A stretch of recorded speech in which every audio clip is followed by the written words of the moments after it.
How much BPC-157 should I inject? Well, in this video, I'm going to deconstruct what most people miss as far as understanding the intentionality behind why you're using this really cool molecule called body protective complex. And I'm also going to show you what to do when it comes to taking it orally. Is it as effective as an injection? And then if you're wondering how much to inject, there's some real insights that I found when it comes to injuries. And this is, working with peptides for over a decade and witnessing the dramatic improvements when people have used this powerful complex called BPC-157, which is made by your gastric secretions. This is an analog of these amino acid structures that can turn on all kinds of pathways. Because if you think of these peptides like BPC-157, these are just like magnificent signaling factors. And so we've used like vitamins and supplements and herbs and small molecule drugs for a long time. And what they do is they change the deficiency statuses in our body. They also can manipulate a pathway, so they suppress symptoms. But what peptides do is it's like the orchestrator of turning on all the genes that we want expressed so that now you can have this clear music coming into your ears.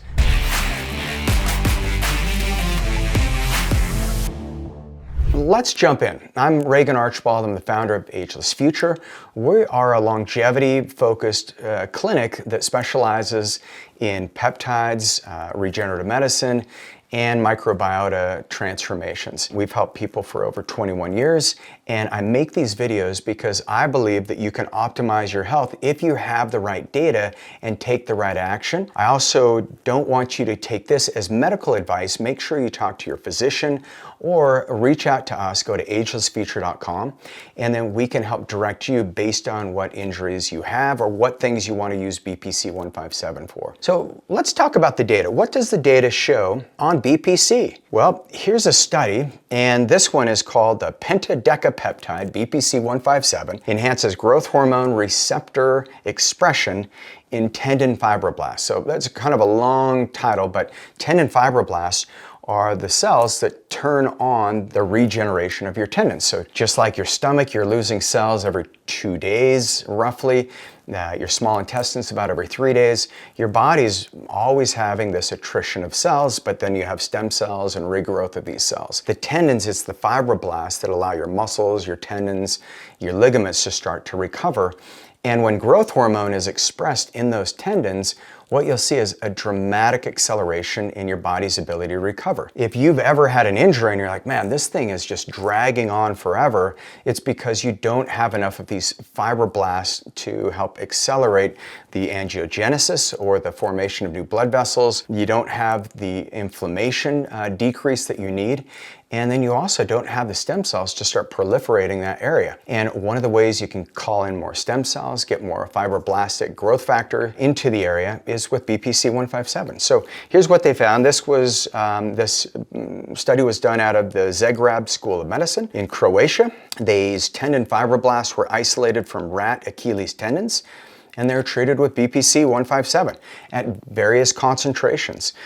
What they assessed was subsequent cell proliferation when growth hormone was added. And what their conclusion was is that the BPC-157 and then time-dependent, so their growth hormone follows a circadian rhythm, so time-dependent increased growth hormone receptor expression at the tendon fibroblasts, and subsequent growth hormone exposure regulated greater cell proliferation, suggesting a mechanism by which BPC-157 may potentiate tendon healing. Because they found in the studies far before 2014 that BPC-157 actually accelerated the healing time in rabbits where they damaged the Achilles tendon by like a magnitude of 3 times. So when you're thinking of dosing it, well, how much do you inject? Well, here's what we found. If you're just looking for general inflammation repair, this is where you'd want to do like 250 micrograms daily. And that's what I've done historically for about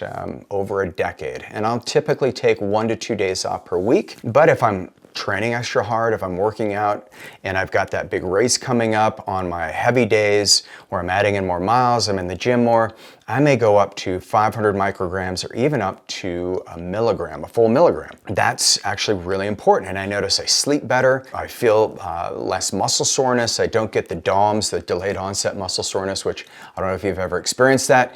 Not fun, but part of the process. But if you actually have an injury, like I've torn my rotator cuffs in my shoulders, and this is no joke, 4 times. You know, first accident, I ran into a skier when I was snowboarding at Park City, and had a full thickness tear. We injected stem cells. I did BPC, thymosin beta-4. You know, another accident I had, I wanted to test the hypothesis, was skateboarding, tore the other rotator cuff, fixed it the same way, and then I had 2 rotator cuff tears skiing at Deer Valley, and I don't recommend doing it, but I do know that anytime I have a little bit of a glitch, like if I fall when I'm mountain biking or skiing or whatever activity I'm doing, or if I try to keep up with my boys on bench press or shoulder press and kind of flare up my shoulders, you can inject a full milligram of BPC into the area. And this is where you're going to see an acceleration for tendons, ligaments, just all kinds of tissue structures have a much greater level of support and healing and far lower levels of pain just by being able to use this peptide in such a way. And so when you're looking at the dosing, you can go up to 750 micrograms, up to a full milligram per day. And this is one that you do want to cycle. What the research shows, if you add in some of the growth hormone releasing peptides, you can add in like CJC1295.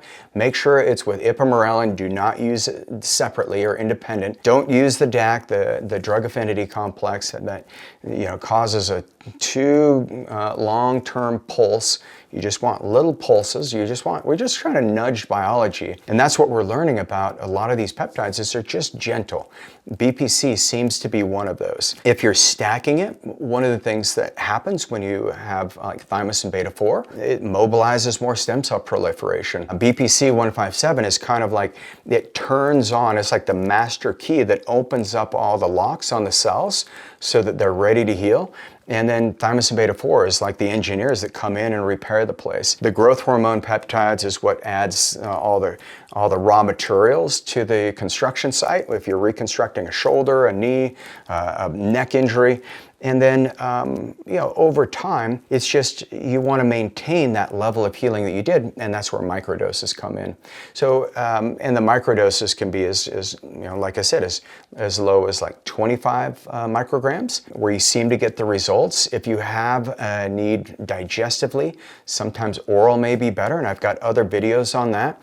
And if you want to go deeper into those videos, I'll make sure I provide a link in the show notes. And so, just to summarize, when you're looking at dosing, injections, if there's any kind of injection site redness, make sure you're using proper clean needle technique. These peptides, BPC-157, once again, make sure you've got medical supervision if you are entering into this pathway. And then I do have a whole video on rotator cuff injuries. So for those of you who've ever injured your rotator cuff, check out my video on rotator cuff injuries because I know what it's like at night to have that ache. It feels like a toothache. So if you're thinking about using BPC-157, and you want to go deeper on some of the science and understanding the real effects, just click on the video here and I'll see you in the next video. I'm Regan Archibald. See you soon.